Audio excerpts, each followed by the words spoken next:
হাসরের ময়দানে যখন আমাকে তোলা হবে, তখন আল্লাহ জিজ্ঞেস করবে, হে বান্দা, তুমি কি নিয়ে আমার দরবারে এসেছ?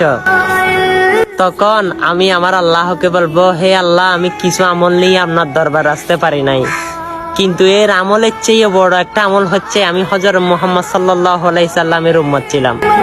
সে নবীকে দুনিয়া থাকতে হযরত আসওয়াতের মতো ভালোবাসতে পারি নাই, হযরত ওয়াইস করণীর মতো আশেক হতে পারি নাই, হযরত হানজালার মতো জীবন দিতে পারি নাই, হযরত জুবাইর আনসারীর মতো এমন কষ্ট করে সে রসুলের বাণীগুলো মানুষের কাছে তুলে ধরতে পারি নাই। কিন্তু একটাই আমল ছিল, তার উম্মত হয়ে আমি দুনিয়াতে এসেছিলাম, সে উম্মত হয়ে আজকে হাসরের ময়দানে আমি দাঁড়িয়েছিলাম। তখন আমার প্রভু আমার রসুলের দিকে তাকাইবে, আমার রসুল বলবে, হে প্রভু, এটাই হচ্ছে আমার উম্মত, দেখেন কত মুহাব্বত, আজকে কত গর্ব অনুসারে বলতেছে সেই আমার উম্মত। ইয়া প্রভু, আজকের দিনে আপনি তাকে মাফ করে দেন না।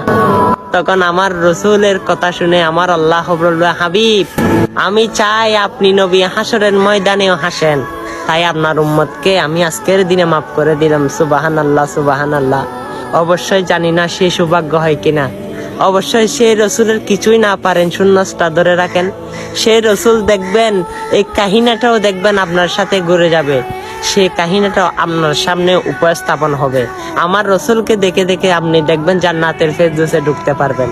অবশ্যই কাহিনীটা ভালো লেগে থাকলে ভিডিওটা সকল মুসলমানের কাছে কষ্ট না হলে শেয়ার করে দেন, আর যদি বেশি মনে না চাই ভিডিওটা এড়িয়ে যাবেন। আল্লাহ সবাইকে হেদায়েত দান করুক, আমিন।